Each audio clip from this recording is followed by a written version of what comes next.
오늘 우리에게 주신 하나님의 말씀은 민수기 1장 20절에서 46절까지의 말씀입니다.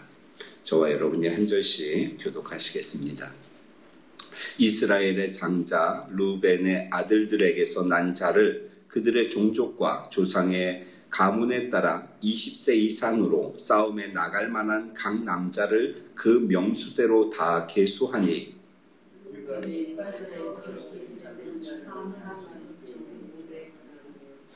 시므온의 아들들에게서 난 자를 그들의 종족과 조상의 가문에 따라 20세 이상으로 싸움에 나갈 만한 각 남자를 그 명수대로 다 계수하니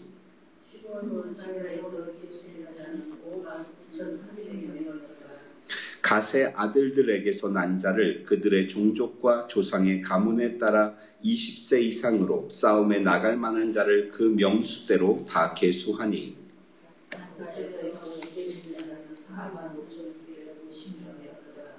유다의 아들들에게서 난 자를 그들의 종족과 조상의 가문에 따라 20세 이상으로 싸움에 나갈 만한 자를 그 명수대로 다 계수하니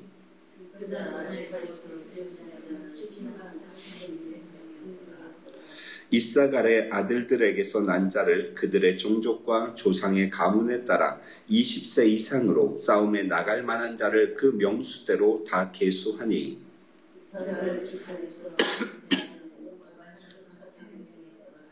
스불론의 아들들에게서 난 자를 그들의 종족과 조상의 가문에 따라 20세 이상으로 싸움에 나갈 만한 자를 그 명수대로 다 계수하니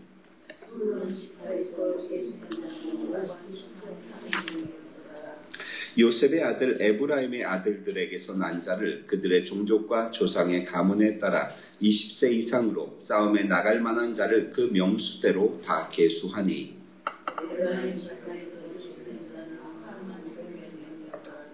므낫세의 아들들에게서 난 자를 그들의 종족과 조상의 가문에 따라 20세 이상으로 싸움에 나갈 만한 자를 그 명수대로 다 계수하니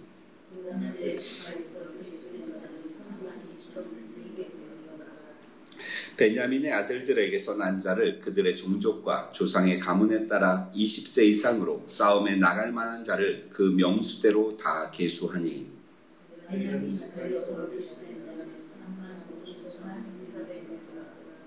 단의 아들들에게서 난 자를 그들의 종족과 조상의 가문에 따라 20세 이상으로 싸움에 나갈 만한 자를 그 명수대로 다 계수하니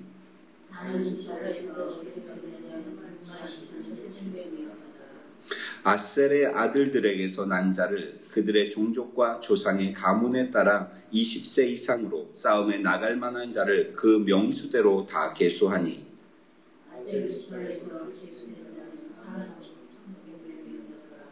납달리의 아들들에게서 난 자를 그들의 종족과 조상의 가문에 따라 20세 이상으로 싸움에 나갈 만한 자를 그 명수대로 다 계수하니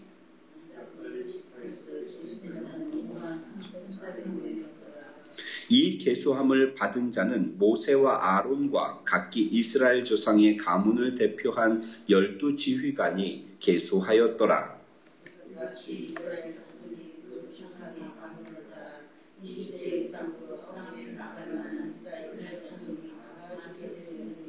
함께 읽습니다. 계수된 자의 총계는 60만 3,550명이었더라. 아멘. 우리가 어제부터 민수기 말씀을 강해하고 있습니다. 가능하면 7월 말까지 이 민수기 말씀 전체를 우리가 하나도 빠짐없이 봤으면 하는 그런 소망이 있습니다. 그 말씀을 다 강해를 하지 못한다고 하면 이틀치를 같이 읽으면서 그 말씀을 함께 나누기를 원하는 것이죠.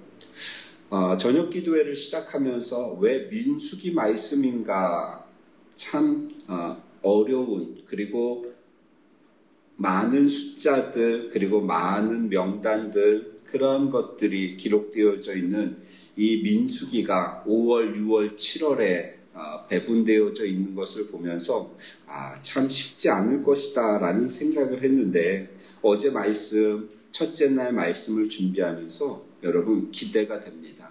이 민수기 말씀을 통하여서 우리에게 주실 하나님의 은혜를 사모합니다.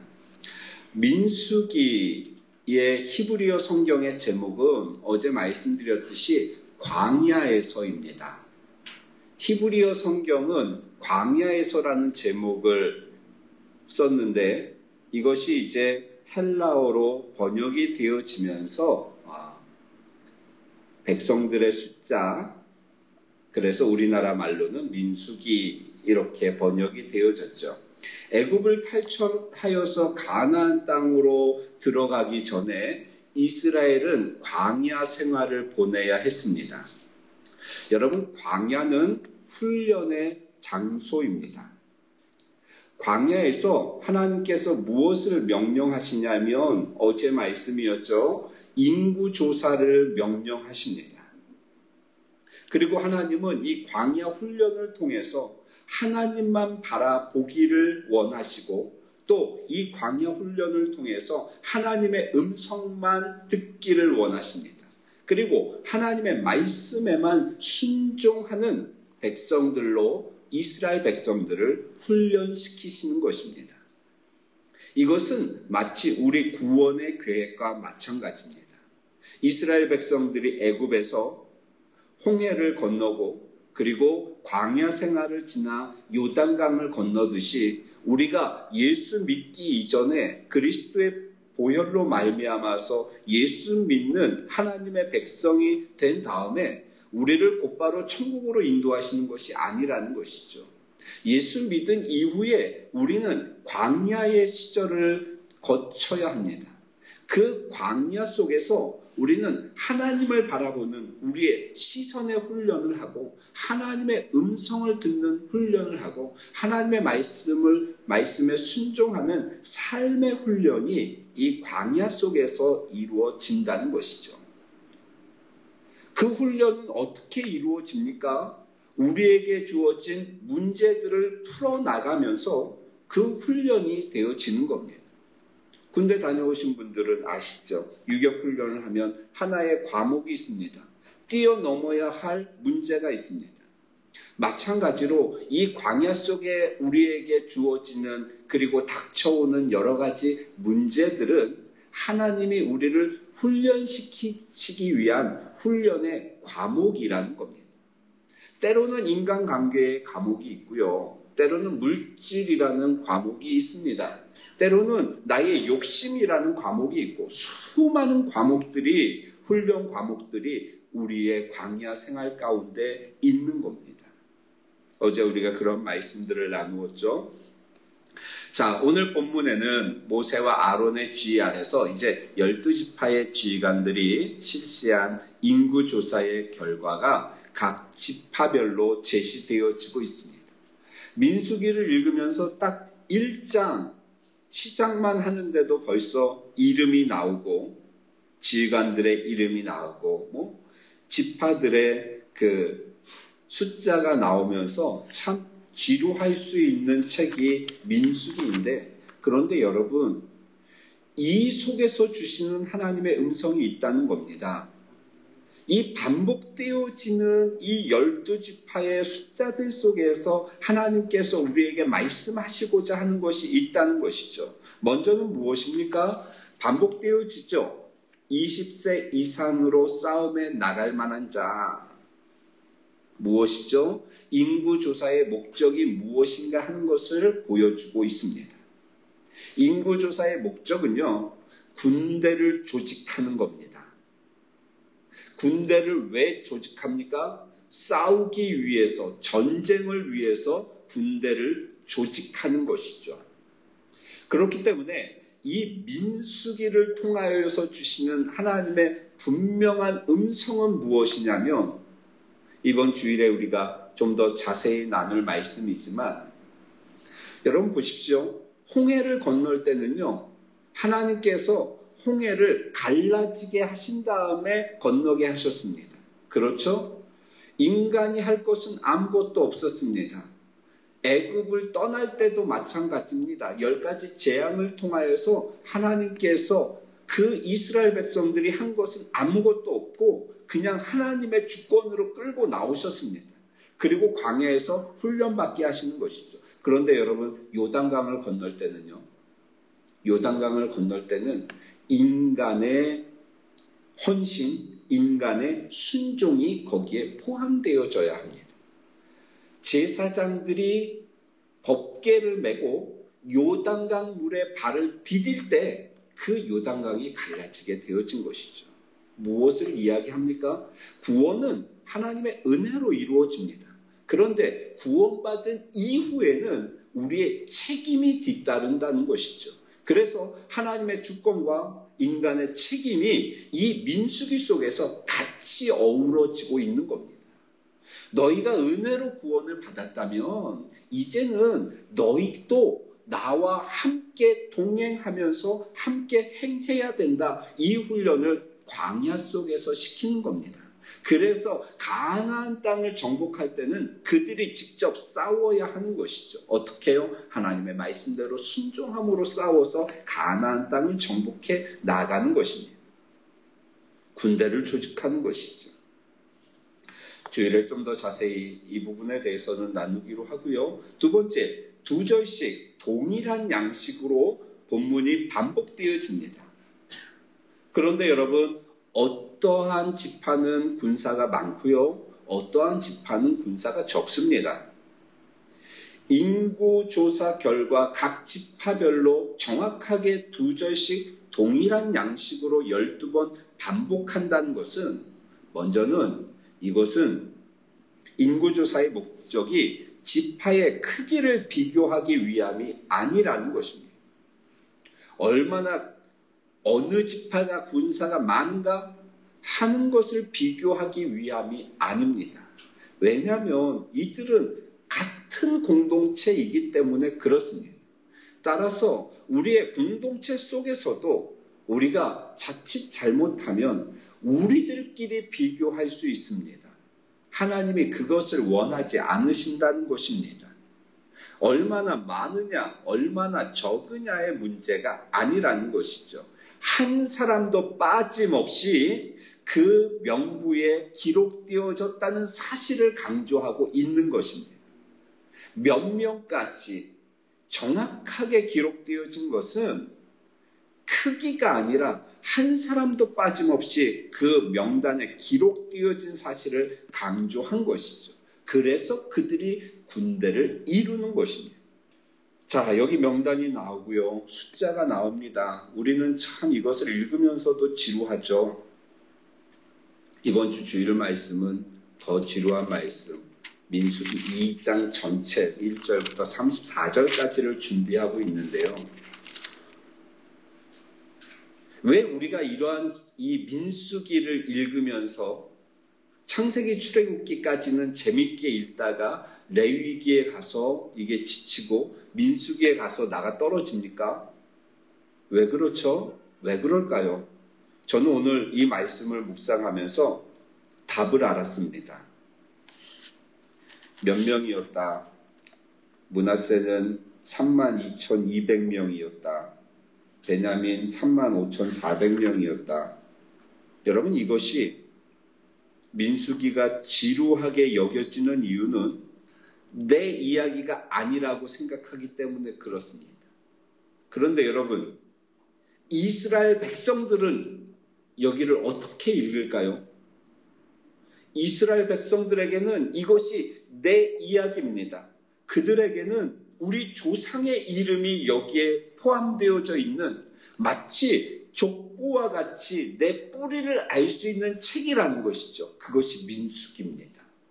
그렇기 때문에 그들에게는 너무도 귀한, 문제는 무엇이냐면 내가 그 안에 포함되어져 있다라는 나의 정체성을 확인하고 공동체 안에서 나의 자리가 어디인지를 알 수 있는 책이 이 민수기라는 것이죠. 그래서 여러분, 우리에게는 지루할지 몰라도 이 베냐민 지파, 아셀 지파, 이러한 지파들 속에서 그들은 그 명단을 보면서, 그 숫자를 보면서 그 속에서 나의 위치, 나의 정체성, 내가 누구인가, 나는 어디에서 왔는가 라는 것을 그들은 확인하는 것입니다. 그러면서 맨 마지막에 맨 마지막에 31절 말씀입니다. 아니요, 46절 말씀이죠. 제가 읽겠습니다.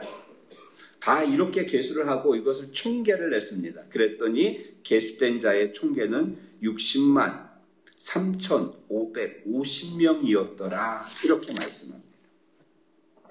20세 이상 남자의 숫자만. 이것은 전체로 이야기한다면 200만 명 정도라고 추정할 수 있습니다. 430년 전에 이 야곱의 가족들이 가장 강대한 이집트로 가서 그곳에 70명이 갔습니다. 그 당시에 70명이라는 숫자는 법이라는 것도 그렇게 없었고, 그리고 강대국 틈에서 그 70명이라는 숫자는 하루아침에도 없어질 수 있는 그러한 미약한 숫자였습니다. 역사 속에서 흔적도 없이 사라질 수 있는 숫자라는 것이죠.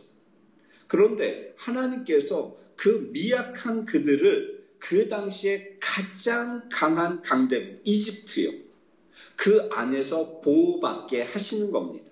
그러면서 하나님이 성장하게 하시는 것이죠.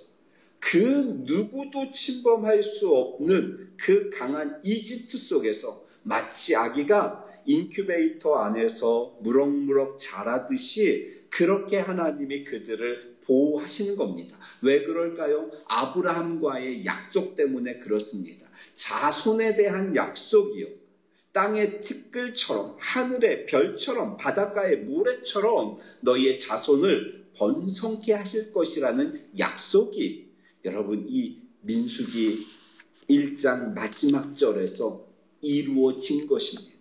그들은 실제로 이것을 읽으면서 70명에서 200만 명이 되는 놀라운 기적을 보게 되어지는 것이죠.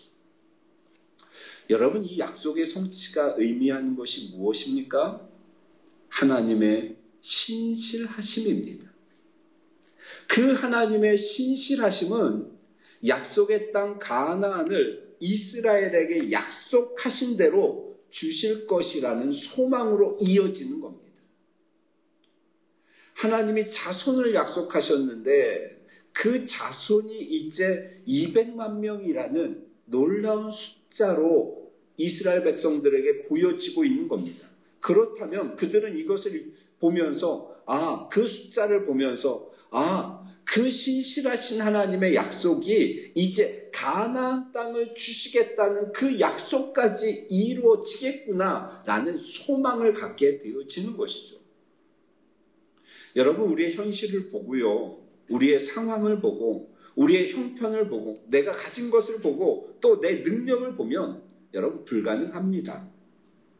사람들이 볼 때 그것은 소망이 아니라 헛된 꿈이라고 할 수 있습니다. 그러나 우리가 믿는 것은 신실한 하나님이십니다. 신실하시다라는 것은 그 말씀을 지키신다는 것이고 약속하신 것을 이루신다는 것입니다. 나의 능력이나 나의 형편 때문이 아니라 하나님이 하신 약속 때문에 그 약속을 하나님의 열심으로 이루어 가신다는 것이죠. 지금까지 우리를 지키시고 인도하시고 보호하신 하나님께서 앞으로의 우리의 삶도 여러분 신실하게 인도하실 것을 믿습니다. 아멘입니까? 제가 믿는 것은 그것입니다. 하나님이 살아계시고요, 그 살아계신 하나님이 우리를 사랑하시고요, 살아계셔서 우리를 사랑하시는 하나님은 언제나 우리에게 가장 좋은 것으로 허락하십니다. 우리는 그렇게 생각하지 않을 수 있습니다. 우리는 불평할 수도 있고 내 현재의 상황에 만족하지 않을 수도 있습니다. 그런데 우리가 하나님의 신실하심과 하나님의 사랑을 믿는다면 지금 현재의 상황이 가장 좋은 상황입니다. 따라서 우리는 불평이라는 것이 있을 수 없고 어떠한 상황에서도 감사만 있을 뿐입니다. 절망이라는 것이 있을 수 없습니다. 소망이 있을 뿐이고요, 포기가 있을 수 없습니다. 그저 하나님을 믿고 기다리는 것입니다. 지금까지 신실하게 인도하신 그 하나님, 여러분 이 밤에 만나시기를 주의 이름으로 축원합니다. 그 하나님을 바라보며 미래를 소망으로 나아가는 우리 미래소망교회 성도님들 되시기를 주의 이름으로 축원합니다.